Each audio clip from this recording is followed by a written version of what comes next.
Alors moi je m'appelle Doris, c'est mon prénom et c'est devenu mon nom d'artiste également. En fait j'ai perdu la vue en 1987 et j'ai démarré la sculpture dans une association que tout le monde connaît, l'association Valentin Lavie, où là il faisait du modelage et j'ai démarré comme ça. Et puis assez rapidement on s'est aperçu que j'avais des talents et je suis allé un peu plus loin que le simple modelage, je suis allé vers la sculpture. Et au bout de quelques années, j'ai monté mon premier atelier d'abord dans un garage. Et après, j'ai pris un local et j'ai fait réellement un atelier. Je sculpte à peu près tous les matériaux. Donc j'ai démarré d'abord par le modelage, la terre.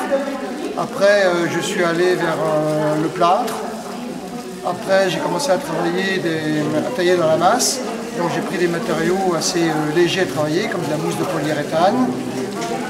Ça m'a permis de réaliser des sculptures monumentales, enfin dites monumentales, 2 mètres de haut, que j'enduisais de plâtre après par la suite. Et bien entendu, pour pouvoir me permettre de faire des sculptures de cette taille-là, il a fallu que je mette au point des techniques. Et comme il n'y avait pas d'autres sculpteurs non-voyants avant moi qui connus et reconnus, donc j'ai dû en fait inventer des techniques qui me permettent de dessiner et d'avoir mon propre style. Un jour, Bella m'a appelé par téléphone en me disant qu'elle avait vu mon site et qu'elle serait intéressée à ce que je vienne faire des prestations en cette salle. Donc d'exposer quelques-unes de mes œuvres et de réaliser des ateliers de modelage dit dans le noir. Alors cette sculpture s'appelle À la fête. C'est simple, c'est ma mère et moi du retour d'une fête foraine quand j'étais enfant, je devais avoir 6-7 ans, et mon père avait pris une photo à cette époque-là.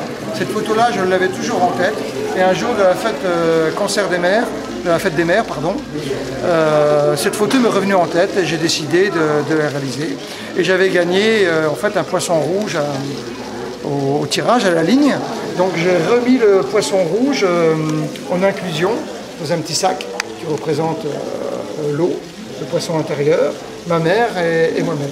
En fait, ma mère tenait son fils et elle tenait également l'objet de ma fierté, le poisson que j'avais gagné ce jour-là. D'ailleurs, elle a un air très fier. Elle est très belle, ma mère.